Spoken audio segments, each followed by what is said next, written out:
നസിംഗ് ഡയറക്ടറിന്റെ പുതിയൊരു വീഡിയോയിലേക്ക് ഏവർക്കും സ്വാഗതം. അപ്പൊ ഇന്നത്തെ വീഡിയോയിലൂടെ ഡിസ്കസ് ചെയ്യാൻ പോകുന്നത് കർണാടക എൻട്രൻസ് എക്സാമിന്റെ ഏതാനും ചില അപ്ഡേറ്റ്സ് ആണ്. അതായത് ഇനി മുന്നോട്ട് കർണാടക എൻട്രൻസ് എക്സാംസ് ഏതൊക്കെ ഘട്ടങ്ങളിൽ കൂടെയാണ് കടന്നു പോകേണ്ടത്, അടുത്ത ഓരോ സ്റ്റെപ്സുകളും നമ്മൾ ഈ ഒരു വീഡിയോയിലൂടെ നമ്മൾ ഡിസ്കസ് ചെയ്യുന്നുണ്ട്. KE അതോറിറ്റി നടത്തുന്ന CET എൻട്രൻസ് എക്സാമിന്റെ കാര്യങ്ങളെല്ലാം നമ്മൾ കഴിഞ്ഞ വീഡിയോകളിലൊക്കെ നമ്മൾ പറഞ്ഞിട്ടുണ്ടായിരുന്നു. BSc നഴ്സിംഗ് കർണാടകയിൽ പഠിക്കണമെന്നുണ്ടെങ്കിൽ തീർച്ചയായിട്ടും ഈ ഒരു KCET എക്സാം നിർബന്ധമായിട്ടും അറ്റൻഡ് ചെയ്യേണ്ടതായിട്ടുണ്ട്. ഇപ്പോൾ ആപ്ലിക്കേഷൻ നടപടികളാണ് ഇപ്പോൾ കൊണ്ടിരിക്കുന്നത്. ഏകദേശം ഫെബ്രുവരി മാസം 20-ാം തീയതി വരെയാണ് ഇതിന്റെ ആപ്ലിക്കേഷൻസ് കട്ട് ഓഫ് ടൈം ആയിട്ട് പറഞ്ഞിരിക്കുന്നത്. ഒരു പക്ഷേ എക്സ്റ്റെൻഡ് ചെയ്തേക്കാം. പക്ഷേ ഇപ്പോഴത്തെ സാഹചര്യത്തിൽ ഏപ്രിൽ മാസം 20 ലാസ്റ്റ് ഡേറ്റ് ഓഫ് ആപ്ലിക്കേഷൻ ആയിട്ട് പറഞ്ഞിരിക്കുന്നത്. അപ്പോൾ ഈ ഒരു ഘട്ടത്തിൽ തന്നെ കഴിവതും എല്ലാവരും നിങ്ങൾ ഈ പറയുന്ന കർണാടകയിലേക്ക് അഡ്മിഷൻ എടുക്കാൻ ആഗ്രഹിക്കുന്ന കുട്ടികൾ, പ്രത്യേകിച്ച് BSc നഴ്സിംഗ് പഠിക്കാൻ ആഗ്രഹിക്കുന്ന കുട്ടികൾ കർണാടക എൻട്രൻസിന് വേണ്ടി ആപ്ലിക്കേഷൻ ഈ സമയത്ത് കൊടുക്കുക. അപ്പോൾ ഇത് കഴിഞ്ഞതിന് ശേഷം സാധാരണഗതിയിൽ ഈ പറയുന്ന കട്ട് ഓഫ് ടൈം കഴിഞ്ഞതിന് ശേഷം ഇവിടെ 23 വരെ പേയ്മെന്റ് ചെയ്യാനുള്ള 3 ദിവസം കൂടെ എക്സ്റ്റൻഷൻ തന്നിട്ടുണ്ട്. അപ്പോൾ അത് കഴിഞ്ഞതിന് ശേഷം ഇത് വെരിഫൈ ചെയ്യുന്നതാണ്. അത് നമ്മൾ അപ്ലോഡ് ചെയ്തിരിക്കുന്ന ഡോക്യുമെന്റ്സ് മറ്റുള്ള കാര്യങ്ങളെല്ലാം വെച്ചിട്ട് അവർ വെരിഫിക്കേഷൻ നടത്തുകയും എന്തെങ്കിലും മിസ്റ്റേക്കുകൾ ഉണ്ടെന്നുണ്ടെങ്കിൽ വെരിഫിക്കേഷൻ സമയത്ത് റിമാർക്സ് ആയിട്ട് കൊടുക്കുകയും ചെയ്യുന്നതാണ്. അപ്പോൾ നിങ്ങളുടെ പ്രൊഫൈൽ പേജിൽ കൂടെ കയറിയാണ് ഈ കാര്യങ്ങളെല്ലാം നമ്മൾ മനസ്സിലാക്കേണ്ടതായിട്ട് വരിക. അപ്പോൾ ഇപ്പോൾ നിങ്ങൾ രജിസ്റ്റർ ചെയ്തിരിക്കുന്ന ID, പാസ്വേഡ് ഇതൊക്കെ വളരെ കൃത്യമായിട്ട് തന്നെ സൂക്ഷിച്ചു വെക്കുവാനായിട്ട് പ്രത്യേകം ശ്രദ്ധിക്കുക. അപ്പോൾ അടുത്ത ഘട്ടം എന്നുള്ളത് ഈ പറഞ്ഞ വെരിഫിക്കേഷൻ പ്രോസസ്സ് കഴിഞ്ഞതിന് ശേഷമുള്ള കറക്ഷൻ ടൈമാണ്. അപ്പോൾ കറക്ഷൻ ടൈമിൽ എന്തെങ്കിലും റിമാർക്സ്, എന്തെങ്കിലും പ്രത്യേകിച്ച് എന്തെങ്കിലും കറക്ഷൻസ് ഉണ്ട് ചേർക്കുകയാണെങ്കിൽ അത് മാത്രം, അങ്ങനെയുള്ള കുട്ടികൾ മാത്രം അത് കറക്റ്റ് ചെയ്യുവാനായിട്ട് പ്രത്യേകം ശ്രദ്ധിക്കുക. അടുത്ത ഘട്ടം എന്ന് പറഞ്ഞു കഴിഞ്ഞാൽ ഹോൾ ടിക്കറ്റ് ഡൗൺലോഡ് ആണ്. നമുക്ക് അറിയാവുന്നതുപോലെ തന്നെ 2 സെന്ററുകളാണ് എല്ലാവരും തന്നെ ഓപ്ഷൻസ് ആയിട്ട് നൽകിയിരിക്കുക. അപ്പോൾ ഈ 2 സെന്ററുകളിൽ ഏതെങ്കിലും ഒരു സെന്റർ അല്ലെങ്കിൽ അവൈലബിൾ ആയിട്ടുള്ള ഒരു സെന്റർ ആയിരിക്കും നമുക്ക് ഹോൾ ടിക്കറ്റിൽ മെൻഷൻ ചെയ്ത് കിട്ടുക. അപ്പോൾ എക്സാമിന് മുന്നേ ആയിട്ട് ഏപ്രിൽ മാസം 18-19 തീയതികളാണ് മെയിൻ എക്സാംസ് നടക്കുക. അതിന് മുന്നേ ആയിട്ട് ഈ പറയുന്ന രീതിയിൽ ഹോൾ ടിക്കറ്റുകൾ നമുക്ക് ഡൗൺലോഡ് ചെയ്തെടുക്കാൻ പറ്റുന്നതാണ്. ആ ഒരു സാഹചര്യത്തിലായിരിക്കും മിക്കവാറും നമുക്ക് എൻട്രൻസിന്റെ വെന്യൂ അല്ലെങ്കിൽ ഈ പറയുന്ന സെന്ററുകൾ നമുക്ക് കിട്ടുക. അപ്പോൾ അത് നമ്മൾ ശ്രദ്ധിക്കേണ്ടതായിട്ടുണ്ട്. അടുത്ത ഘട്ടം എന്ന് പറഞ്ഞാൽ എക്സാം എഴുതുക എന്നുള്ളതാണ്. ഈ പറയുന്ന 2 ദിവസമായിട്ട് എക്സാംസ് നടക്കുന്നുണ്ട്. അപ്പോൾ ഫിസിക്സ്, കെമിസ്ട്രി, ബയോളജി അങ്ങനെ 3 സബ്ജക്റ്റുകളാണ് BSc നഴ്സിംഗിന്റെ എൻട്രൻസിന് വേണ്ടി അല്ലെങ്കിൽ റാങ്ക് ലിസ്റ്റിന് വേണ്ടി പരിഗണിക്കപ്പെടുക. അപ്പോൾ ഇത് കഴിഞ്ഞതിന് ശേഷമാണ് നമ്മൾ അടുത്ത ഘട്ടത്തിലേക്ക് പോവുക. അപ്പോൾ എൻട്രൻസ് കഴിഞ്ഞതിന് ശേഷം അതിന്റെ റിസൾട്ട്സ് എല്ലാം ഔട്ട് ആകുന്നുണ്ട്. അപ്പോൾ റിസൾട്ട് ഔട്ട് ആക്കി കഴിഞ്ഞതിന് ശേഷം അവർ റാങ്ക് ലിസ്റ്റുകൾ തയ്യാറാക്കുന്നതാണ്. റാങ്ക് ലിസ്റ്റുകൾ തയ്യാറാക്കുന്ന മുറയ്ക്ക് നമ്മൾ വീണ്ടും കോളേജ് ഓപ്ഷൻസ് ചോദിച്ചു വരാറുണ്ട്. അപ്പോൾ ഇങ്ങനെ കോളേജുകളുടെ ലിസ്റ്റുകൾ ക്രമമായിട്ട് നമ്മൾ ഓപ്ഷൻ രജിസ്ട്രേഷൻസ് നൽകേണ്ടതായിട്ടുണ്ട്. അപ്പോൾ ഓപ്ഷൻ രജിസ്ട്രേഷൻ സമയത്താണ് നമുക്ക് താല്പര്യമുള്ള കോളേജുകൾ സെലക്ട് ചെയ്യുക എന്നുള്ളത് ഒരു ഘട്ടം വരുന്നത്. അപ്പോൾ നിങ്ങൾ ഓൾറെഡി പ്രീ ബുക്കിംഗ് ചെയ്ത് വെച്ചിരിക്കുന്ന കുട്ടികളാണെന്നുണ്ടെങ്കിൽ തീർച്ചയായും നിങ്ങൾക്ക് പ്രീ ബുക്ക് ചെയ്താൽ നിങ്ങൾ ചേരാൻ ആഗ്രഹിക്കുന്ന കോളേജുകൾ മാത്രം കൊടുക്കുക. അല്ല, നിങ്ങൾ ഏറ്റവും ടോപ്പ് ആയിട്ടുള്ള കോളേജുകൾ ഏതെങ്കിലും ആണ് ചൂസ് ചെയ്യുന്നതെങ്കിൽ ആ കോളേജുകൾ മാത്രം ചേർത്തും വെച്ച് ഈ ഓപ്ഷൻ കംപ്ലീറ്റ് ചെയ്യുക എന്നുള്ളതാണ് അടുത്ത ഘട്ടമായിട്ട് വരുന്നത്.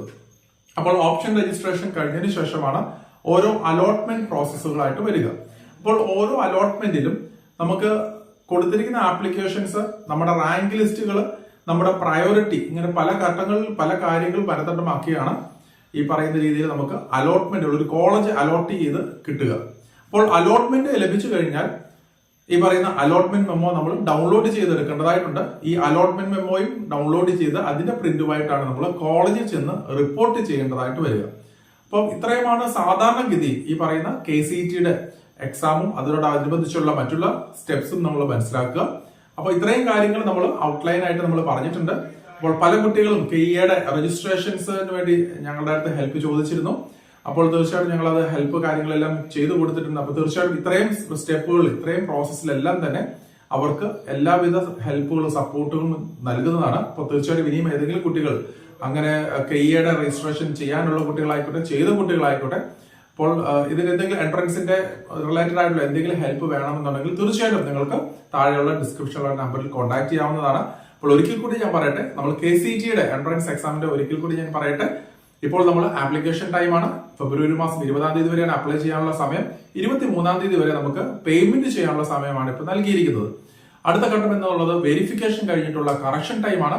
അപ്പോൾ കറക്ഷൻ ടൈമിൽ നമ്മൾ എന്തെങ്കിലും മിസ്റ്റേക്കുകൾ വരുത്തിയിട്ടുണ്ടെങ്കിൽ അവർ നോട്ടിഫൈ ചെയ്തിട്ടുണ്ടെങ്കിൽ അത് പരിഹരിക്കുക എന്നുള്ളതാണ് നമ്മൾ ഇവിടെ ചെയ്യേണ്ടതായിട്ട് വരിക. സാധാരണയായിട്ടും ഒരു പക്ഷേ നമ്മൾ അപ്ലോഡ് ചെയ്തിരിക്കുന്ന സർട്ടിഫിക്കറ്റുകൾ SSLC സർട്ടിഫിക്കറ്റ് മാത്രമാണ് ഇപ്പോൾ അപ്ലോഡ് ചെയ്യേണ്ട സമയം വരിക.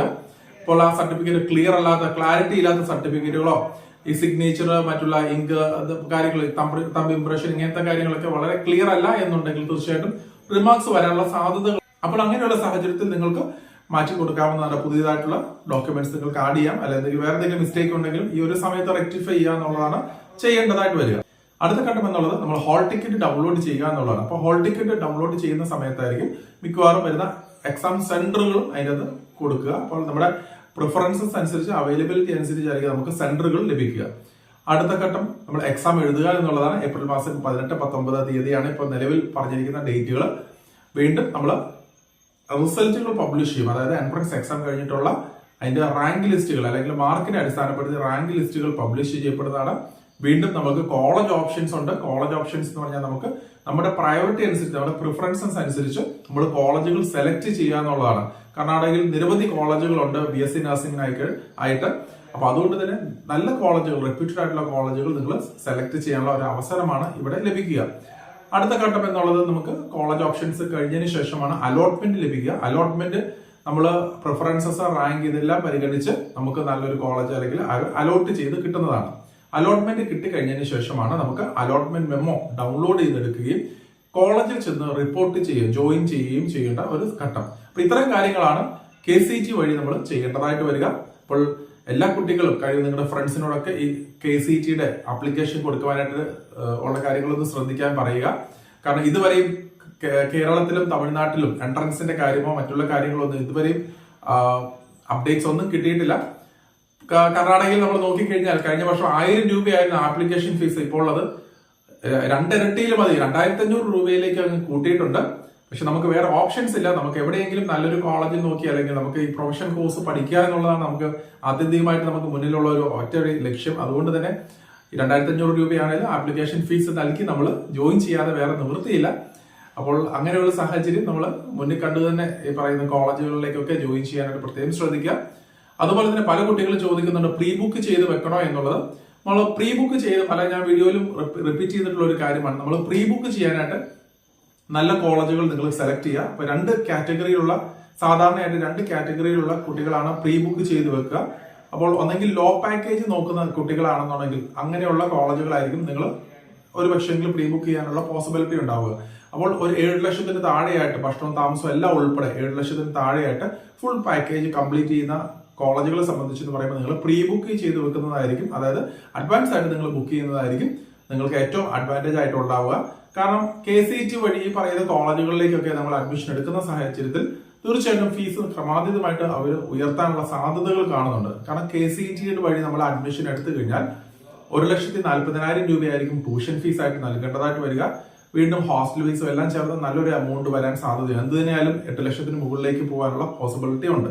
അപ്പോൾ അതുകൊണ്ട് തന്നെ നമ്മൾ അങ്ങനെയുള്ള കുട്ടികൾ, ഫിനാൻഷ്യലി ബുദ്ധിമുട്ടുള്ള അല്ലെങ്കിൽ ചെറിയ പാക്കേജ് നോക്കുന്ന കുട്ടികൾ നല്ല കോളേജുകൾ, റെപ്യൂട്ടഡ് ആയിട്ടുള്ള നല്ല കോളേജുകൾ തിരഞ്ഞെടുക്കാനായിട്ട് പ്രത്യേകം ശ്രദ്ധിക്കുക. കാരണം നിരവധി കോളേജുകൾ, ഒത്തിരി തട്ടിപ്പുകളും കാര്യങ്ങളും ഉണ്ട്, നിങ്ങൾക്ക് അറിയാവുന്നതാണ്. അപ്പോൾ അതുകൊണ്ട് വ്യക്തമായിട്ട് കോളേജുകളെ കുറിച്ച് മനസ്സിലാക്കിയിട്ട് മാത്രം നിങ്ങൾ അഡ്മിഷൻസ് എടുക്കാനായിട്ട് പ്രത്യേകം ശ്രദ്ധിക്കുക. അതുപോലെ തന്നെ അടുത്തൊരു കാറ്റഗറി സ്റ്റുഡൻസ് എന്ന് പറഞ്ഞാൽ ഏത് റേഞ്ചിലുള്ള കോളേജ് ആയാലും കുഴപ്പമില്ല, ഏറ്റവും ടോപ്പ് കോളേജ് വേണമെന്നുള്ള കുട്ടികളായിരിക്കാം. അങ്ങനെയുള്ള കുട്ടികളെ സംബന്ധിച്ചെന്ന് പറയുമ്പോൾ മാർക്ക് കുറവായിരിക്കും പ്രതീക്ഷിക്കുന്നതെങ്കിൽ നിങ്ങൾക്കും പ്രീ ബുക്ക് ചെയ്ത് വെക്കാൻ സാധിക്കുന്നതാണ്. എന്നാൽ അത്യാവശ്യം നല്ലതുപോലെ പെർഫോം ചെയ്യുന്ന, എക്സാമിന് നന്നായിട്ട് കോൺഫിഡന്റ് ആയിട്ട് പെർഫോം ചെയ്യാനായിട്ടും നല്ല റാങ്ക് പ്രതീക്ഷിക്കുന്ന കുട്ടികളാണെന്നുണ്ടെങ്കിൽ, ഈ പറയുന്ന പോലെ ഫീസ് അഫോർഡ് ചെയ്യാൻ സാധിക്കുന്ന കുട്ടികളാണെങ്കിൽ തീർച്ചയായും KCET വഴി മാത്രം നിങ്ങൾ അലോട്ട്മെന്റ് മെയിൻ ആയിട്ട് ഫോക്കസ് ചെയ്ത് പോവുക. അപ്പോൾ ഇതിന്റെ എല്ലാം ഗൈഡൻസ് നമ്മൾ ഈ ഫ്യൂച്ചർ നഴ്സിംഗ് ഗ്രൂപ്പ് വഴി നമ്മൾ ചെയ്യുന്നുണ്ട്. അതുകൂടാതെ തന്നെ നമ്മൾ KCETയുടെ ബാക്കിയുള്ള അപ്ഡേറ്റ്സ് അല്ലെങ്കിൽ ഹെൽപ്പ് ലൈൻ ഗ്രൂപ്പ് ഉണ്ട്. അപ്പൊ അതിന്റെ കാര്യങ്ങളിലെല്ലാം നിങ്ങൾക്ക് ഈ പറയുന്ന ഡിസ്ക്രിപ്ഷനിലുള്ള നമ്പറിൽ കോൺടാക്ട് ചെയ്യാവുന്നതാണ്. അപ്പൊ വിശദമായിട്ട് ഇതിന്റെ കാര്യങ്ങളെല്ലാം നിങ്ങൾക്ക് പറഞ്ഞ് മനസ്സിലാക്കി തരുന്നതുമായിരിക്കും. അപ്പോൾ മറ്റൊരു അപ്ഡേറ്റുമായി ഉടൻ തന്നെ കാണാം. നന്ദി.